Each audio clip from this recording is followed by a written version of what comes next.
We live in a ward that has tons of resilience, energy, passion, talent, and I think that if you choose to live in this city, despite all the changes, you're a believer in Washington D.C. Because you got options.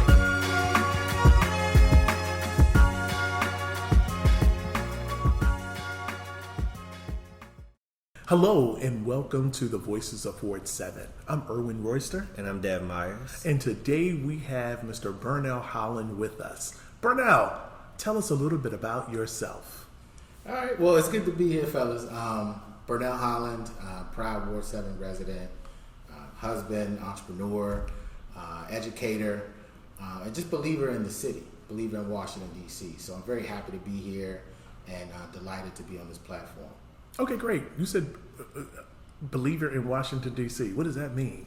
Yeah, I think that there are a lot of folks who get discouraged about the future of our city. Okay. Especially when you talk about native Washingtonians and folks who may not have the same voice and platform that that would have had a couple of decades ago. Mm-hmm. I still think that there is space and there is a chance for us to make our voices heard in the right way, for us to craft and develop a city that is equitable, that is accessible to everyone. And we live in a ward that has tons of resilience, energy, passion, talent, and I think that if you choose to live in this city, despite all the changes, you're a believer in Washington, D.C. Wow. Right? Because you got options. You could go elsewhere. The prices keep rising. So, I think it's a privilege to be here, quite honestly. Yeah. Okay. That's what I mean when I say a believer in D.C. Wow. Are you were born in D.C., correct? I was born in D.C. Okay. I was raised in Prince George's County, but. Okay. So what brought you back to Ward 7 is my question. Yeah. So the ward is very special to my family. In particular, I live right now 3 blocks away from where my mother grew up. Okay. And in one direction, and then if you go 3 blocks in the other direction, that's the church where my parents were married, Our Lady Queen of Peace, right on Eli Place. So, there's been DNA and presence from my family in the ward for generations. And so when it came time to take that step in my own personal development, when it's like, all right, I'm going to try to get some property, I want to be a homeowner. Yeah. What better place to select than a location that is right where my mom grew up and a stone's throw away from where I was christened as a baby, in Our Lady Queen of Peace. So it just made sense for me. I've been in the ward 9 years now, and I love this place. Wow, that's good. So you're kind of anchored right there in the Benning Ridge community. Yeah. Earlier you mentioned about how you, I can't remember the exact word that you used, but it was around creating equity. It was around creating a space for folks. Was it the Gilded Consulting? Well, not the Gilded. He can talk about that, okay. But it was really, I wanted to know, how did you or how do you build that interest or that love for people in D.C. that you talked about? I can't remember the exact word that you said, but tell us a little bit about that. For sure. This is, my home. Like, this is ancestrally, whichever way you want to cut it, right? Okay. I'm a 5th generation Washingtonian. Okay. When you start to trace it back. But really that love comes from my parents. Okay. I was raised by 2 educators. I'm looking at Eastern High School right now over the horizon, and that was my father's first job as a physical education teacher at DC Public Schools. My mother is an alum of Anacostia and also taught there for 30 plus years at her alma mater, right? So I was raised by people whose whole ethos was about giving back to the next generation, putting people in a position to succeed, to whom much is given, much is required. Okay. Those are all things that were instilled in me from birth. And when I talk about, sitting around the kitchen table when it was time to eat, we're talking about how to improve lives. Like, we're talking about education. We're talking about, challenges that this city faced So that was always in me, right? That DNA of a public servant, someone who is going to work to make sure that they leave a place better than they found it, and that's been a through line through my career and my education. And that's it. Talk about that career. Talk about what you're doing now. Sure. So in January of 2021, I finally made the leap into entrepreneurship full time. Okay. Prior to that, I had spent several years working for my hero. I had the opportunity to work at the Obama Foundation, specifically on the My Brother's Keeper Alliance, which is an initiative that's focused on improving life outcomes for boys and young men of color all across this country. Okay. And so I had the phenomenal experience of doing that work, helping to engage communities, direct and deliver resources to leaders who were mentoring, educating, providing workforce development opportunities to Black and brown boys who are often forgotten about. And that, once I got to the point, I think it was right in the midst of the pandemic, where I'm like, all right, I've had the chance to work for my hero. I see things that I definitely want to emulate in how this organization is run. I also have some ideas of my own, and I think the older I got and the more I've just developed in my own career, you realize that at a certain point, if you want an organization to be a direct reflection of your own personal and core values, you've got to build that yourself. Not to say that any place that I've worked didn't have sound footing in terms of its qualities, its values, and in fact that's actually a sticking point for me. Like, I don't work at a place where I don't believe at its core the values are aligned with my own personally. Yeah. But I wanted to build something that was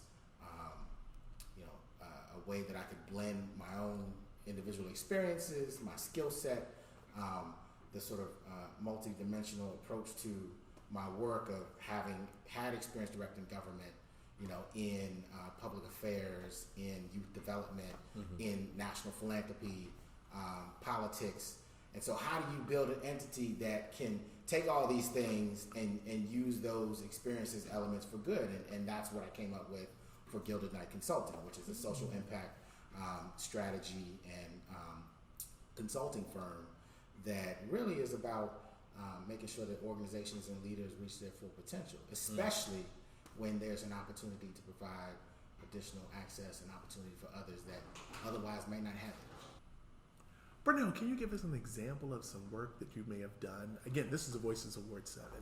For any entity in Ward 7 that you have touched with your vast career and experience. Yeah, for sure. I mean, I think, broadly, I spent several years at DC Public Schools, working in the Office of Family and Public Engagement. So when you think about, working with parents and families, making sure that they were up to date with policy changes that were occurring in the district, boundary shifts. So all those things were certainly touching Ward 7, but I think the clearest and most representative example of work where I actually got to really dive in, I would say would be Ron Brown College Prep High School. And so the origins of Ron Brown in its present form, we all know that it was a middle school before that. Right. Really were born out of an initiative that was inspired by President Obama. So at the time when he launched My Brother's Keeper, there was a call to action put out to local governments, tribal communities, all across the country. Right. And the chancellor at the time, Kai Henderson, and Mayor Bowser, I have to give them credit for taking the step of saying, we're actually going to do an initiative of our own here in DC to uplift our young men. That's good. That became, empowering males of color. So I was at a critical point in my career at DC Public Schools because I kind of felt like I had gotten into a rhythm. And you get into a rhythm at a job, you're like, okay, well, what's next, right? Yeah. Right. And my supervisor at the time, also another Ward 7 resident and one of my mentors and big sisters, Josephine Bias Robinson, said, stick around.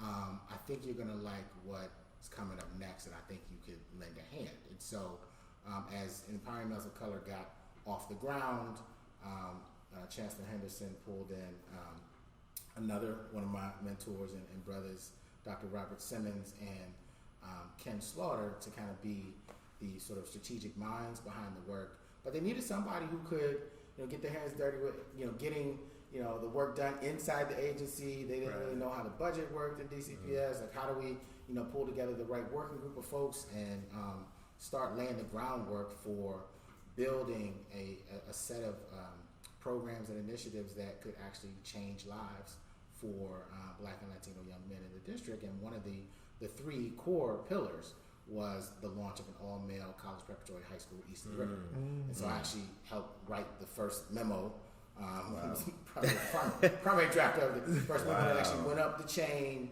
to actually, go to her desk and say, all right, well, this is the direction we're going to move in. It took some different iterations, but that ultimately became Ron Brown. Wow. And so, when that school opened its doors, that was the manifestation of a lot of hard work, a lot of blood, sweat, and tears from so many people who care about our kids here in this city. But when I think about Ward 7, it's something that I could point to that I had a hand in developing. Absolutely, that's a school that I would point to. And I would say the full circle, one of the most proud moments I think I've ever had professionally really was shortly before the passing of the great Congressman John Lewis on the, I think it was a little bit around MLK Day. I want to say 2018. I could be getting the year wrong, but had an opportunity. At this point, I'm at the Obama Foundation working at MBK Alliance, and President Obama wanted to engage with some young men along with Congressman Lewis. So, I'm like, okay, let's go. So we got to actually get some young men who were, I want to say at that point, sophomores and juniors at Ron Brown, and they had a direct conversation with, one of Dr. Martin Luther King's best friends, mentees, and the first Black president of the United States. And so, to be in a position where there are young men that were students at a school that I helped start at the, that was a sort of an outgrowth of the vision of the 44th president, and then have them sit in front of one of the only living connections we had at the time, directly to Dr. King, and have those young men engage, ask questions, get some guidance about their futures. That was just so powerful and something I will never forget. I wonder, is anybody still in contact with those youth? I wonder, how are they doing now? Oh, they're good. Most of them are in college. I mean, I can't say I'm in touch with all of them. I think it was about 6 or 7 of them that day. Okay. But I mean, one of their birthdays was yesterday. I DM'd one of them on Instagram. Like, that's good. Happy birthday, little bro. Like, so they're thriving. They're thriving. So I think Ron Brown has been a net positive for the ward. Giving. I mean, it's a school that supports young men citywide, but it's anchored here in Ward 7, and I think that it's been a special, testament to have these young men who are getting college prep. That's a part of the name. Yes. Right? They're getting college prep, and they're getting to think about their opportunities as it relates to higher education, and so many of them from I think they've had 2 graduating classes at this point. Have matriculated up to college. I met a young man that was attending Ron Brown School, and just to see his demeanor. So I saw him as a 8th grader, and then I saw him as a 9th grader going off to Ron Brown.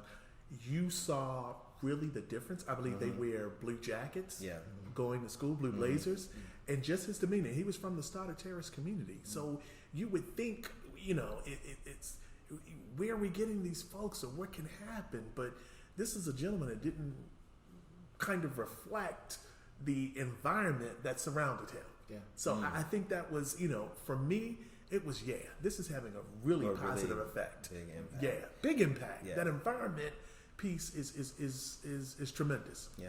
And I just want to say, it looks like your work is surrounded by empowering Black men.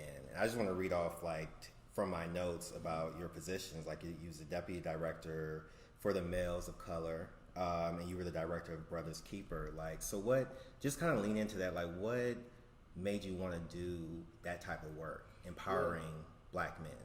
For sure. I think in a lot of ways it goes back to my parents and my upbringing, like I said. But I will also say, there are two Americas, right? Mm-hmm. And I think through my own academic journey and my own educational journey, I got a chance to have clear footing in both Americas, right? And I understood the vast difference in opportunity and access that often our young men and our young women don't get access to the spaces and places that some of their counterparts do, and really those things can have a transformational impact on your ability to actually achieve your goals and reach the places that you want to be. And so when I think about my own academic experience, I went from, my father was an elementary school principal in DC public schools for years. I actually went to his school as a student, and so I can remember the lunchtime conversations with some of my classmates, and they're talking about family members that they had lost to gun violence, right? Or thinking about or vividly describing what a family member looked like as they watched them pass, right? Wow. And then the very next year, having a chance to go to an elite all boys prep school where the lunchtime conversation was people talking about their dads meeting in the Oval Office, casually, and seeing those two things and that stark contrast that abruptly was one of the things that really helped me understand that you got to be intentional about creating access and opportunity for people who aren't going to be able to get into some of those spaces and places without there being some disruptors, without there being some people who can be a bridge. And so since I was granted access and granted phenomenal educational opportunities, I want to make sure that I'm doing everything I can to make sure that those same opportunities are granted to others. That's good. That's good. That's a good value to have. I'm sorry, go ahead. No, I was going to say, do you have any more questions? I don't have any more questions. Okay. Well, Burnell, thank you so much for being on this podcast. We really enjoy hearing your story, and it's such an inspiration. And thank you so much for everything that you do. I want to thank you two brothers for the work that you're doing. Getting the stories out there, people who live in our wonderful ward and our community. That's absolutely critical, right? I think when you don't control your narrative, there's nothing good that comes from that. Right? You got to control your story. You got to. You have to, be the guide and be the narrator. Yes. in that journey, and I think that that's exactly what you all are doing and helping facilitate here in Ward 7. So, God bless you both, and looking forward to continue working with you. All right. Thank you.